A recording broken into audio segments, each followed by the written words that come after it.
Warning. This presentation may cause offence by my appallingly bad attempt to pronounce names because I'm an ignorant nitwit from the UK. In 1978, the Saur Revolution brought into power the Democratic Republic of Afghanistan, backed by the Soviet Union. Good night, children. Sleep well. And from all the herbal extremities, pleasant dreams. I could go into the history of the country and the crappiness of the British colonialist past in the region, but I can't be bothered as our story is going to start from this point.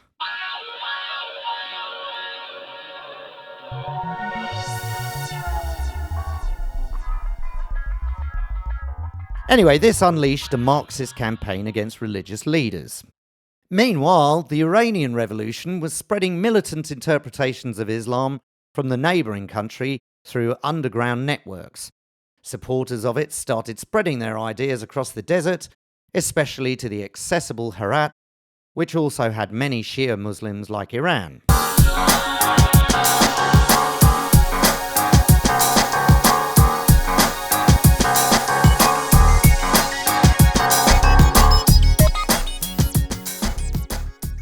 Even though the soon-to-be assassinated USSR ambassador Alexander Puznov tried to make the Afghan government soften their stance, the communist regime continued to campaign against traditional cultural practices of stoning people, and by people I mean mostly women, for committing adultery, and other practices that were actually written in the Quran.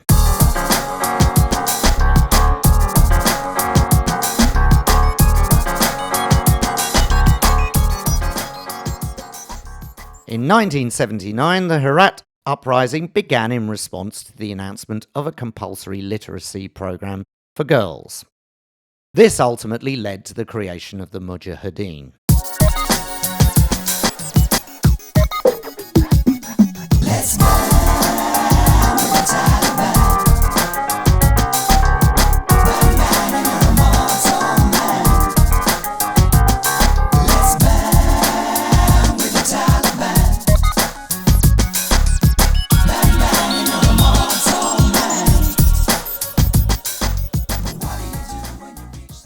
Seeing its satellite in the region threatened, the USSR made the ill-fated decision to intervene in 1979. Amongst other unintended consequences, this led to a big success for the United Kingdom and Russia at the 1980 Olympics, which obviously had nothing to do with the United States and 59 other countries boycotting the event.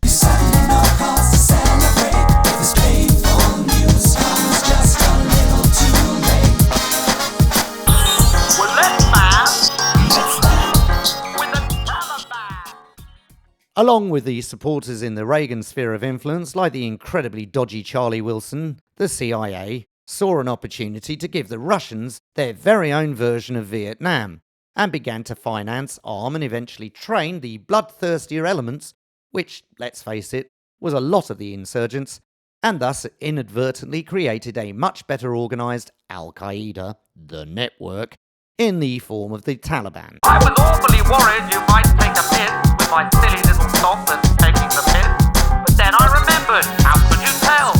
'Cause you've bad music as well. Let's ban. Along with the extremists like Pakistan leader Mohammad Zia al-Haq, they embraced the most medieval version of Islam available, whilst pretending not to be assisted by the CIA, insisting everything go through the Pakistani intelligence service. You made an awful mess with those statues of late. You said you had to desecrate.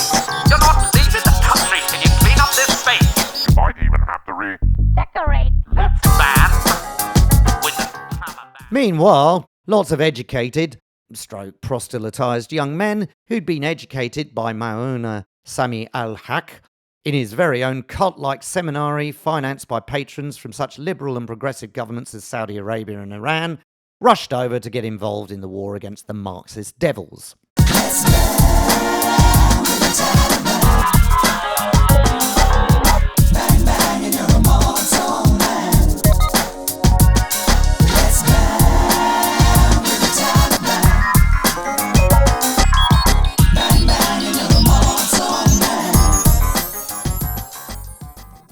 In the end, a combination of glasnost, lots of heroin, and a missing of the soon-to-be dispensed with Siberian winters led to a Russian withdrawal, and now the country was free to let the Mujahideen do anything they felt like.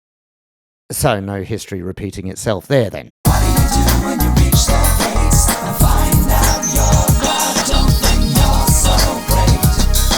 You suddenly know cause to celebrate. If this painful news comes just a little too late.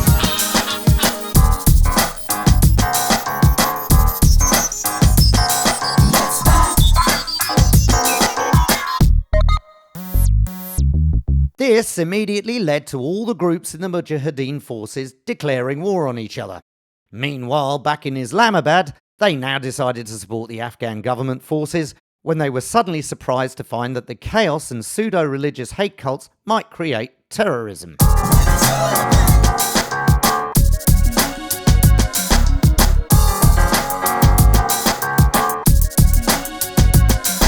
However, the success of Ahmed Shah Massoud capturing Kabul in 1992 put pay to this idea. Let's ban the Taliban.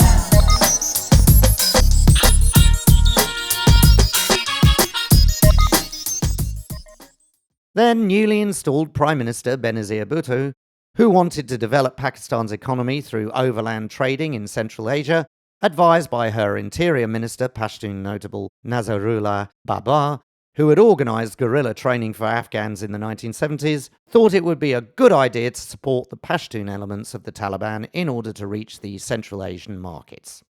This was not really very successful, but by 1994 the Pashtun version of the Taliban finally took control of Afghanistan and subsequently governed in an air of calm, decisive, structured, politically astute management that led to the entire imploding of the country's civil administration and the economy basically collapsing. They did get the chance to ban human rights, dancing and music, along with some daring land clearance projects that involved blowing up some ancient Buddhist monuments for no particular reason anyone can actually ascertain. Just in time for some twonk in the White House to finally realise he was reading a children's colouring book the wrong way up, when some idiots thought they could create a worldwide caliphate by flying some planes into various buildings, and thus he declared war on the country run by the very same people his dad and other miscreants in the Reagan cabal had been supporting 15 years earlier. Let's ban the Taliban.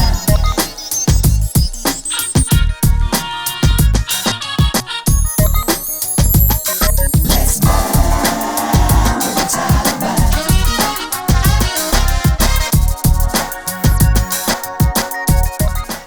Although the W, as he likes to be called, and I'm not really sure that's true, wanted to actually go to war with Iraq, as he was under the influence of the vice-like grip of the mesmeric, Svengali-like Vice President Dick Cheney, who wanted to help his mates at Halliburton, he suddenly found he had to attack Afghanistan for appearance's sake, because the pesky CIA, who after all should know given how much they helped create them, said Al-Qaeda was actually operating from Afghanistan and in fact had nothing to do with Iraq, as Saddam Hussein didn't really like religion, or Pashtuns, or anybody really. Being essentially crap against real armies, the Taliban buggered off and decided to vacation in Pakistan for a while, about 20 years in fact. Let's ban the Taliban.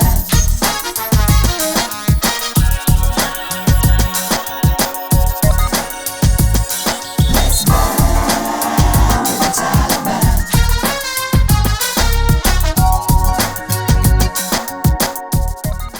Then came the realization from the Americans that they didn't really want to remain as an occupying force. They'd done all this before, and let's face it, it hadn't been that good the first time round. So it was decided very decisively by the orange moron impersonating a particularly stupid breed of Oompa Loompa that all the forces were going to be taken out of the country all at the same time, with no actual demands of the insurgents who had pursued the delightful policy of blowing up schools and taking hits out on particularly bright children, other than, "Now you will be good, won't you?" Sadly for the golf-playing idiot, his own attempts to take over the government forcefully led to some particularly shocking scenes in January, including a particularly offensive Jamiroquai impersonator. So to the present. Well, as the massive funding of imaginary soldiers and minimal accountability of the Afghan government for 20 years has led to a surprisingly easy win for the current members of the Taliban, whose leaders appear to bear a remarkable resemblance to the old leaders, they also seem pretty surprised, even slightly perplexed, as now they have to run an entire country and remember how well it went the last time.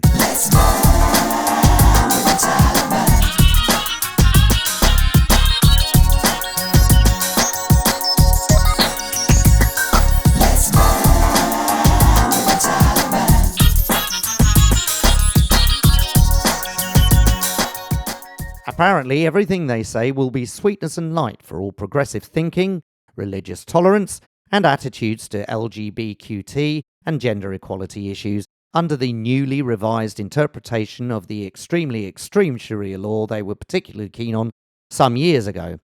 But obviously that was all just a fad, and now they've found the language of love.